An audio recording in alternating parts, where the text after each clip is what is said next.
dekat stesen bengkel yang pertama, iaitu bengkel Kimpalan. Dalam bahasa Inggeris apa? Welding. Okey, jom kita tengok jom. Nampak ni, dia ada buat, nampak tak kat situ? Boleh buat tempat duduk menggunakan tong dekat situ ya. Jom kita tengok. Dulu kita pernah buat dah. Dulu pernah lah Kak Yu buatnya. Ni macam mana nak kantongkan. Ada kadang budak ni. Alright, ni dia tadi saya kata dia boleh buat tempat duduk. Tengok ni. Set ni boleh. Satu lagi benda yang menarik yang ada dekat sini, buat buaian. Nampak? Okey, buat buai okey, yang ni stage lemang. Oh, ni untuk bakar lemang nanti. Ya, Hidayah boleh beli mesin plastik, kertas dan juga tin. Tengok macam mana function dia. Oh, macam ni. Oh, di sini je. Ya. Teknik untuk membuat kimpalan. Boleh dah. Tu. Sekejap lagi kepakaran Cikgu Majida untuk membuat kimpalan.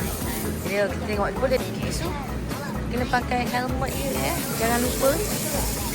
Sini.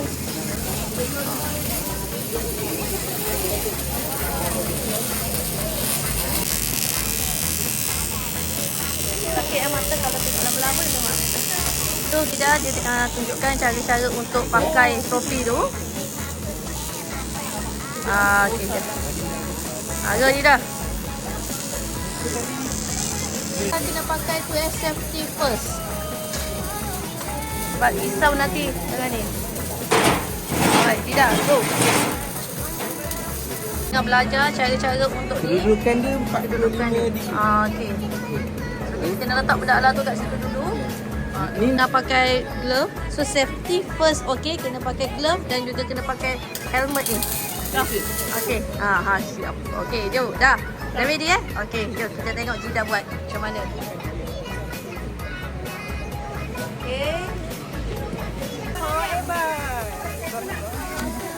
Cakap kita sekarang kat mana?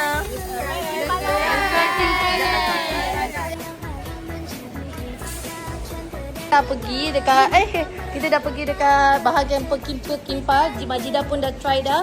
Sekarang kita nak menuju ke stesen lain pula. Okey, jom kita pergi. Jualan juga Kalau kita tengok sini ada jual macam-macam. Ada jual kitchen tu semua.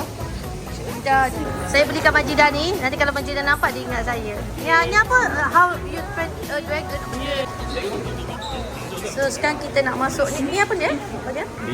Bengkel teknologi minyak dan gas. Okey, so kita bengkel teknologi minyak dan gas. SIGS. Oh. teknik penyelenggaraan IT. Kalau kita tengok dalam menu tengah hari saya hari ni, kita makan nasi bajet kat sini dengan air lemon. Tengok nasi dia. Kita dah siap, dah pergi awal dah semua. Sekarang kita nak masuk kat library dia pula. Tak super dia. Okay.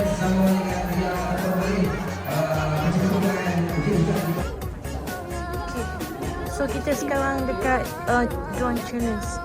Nampak dah.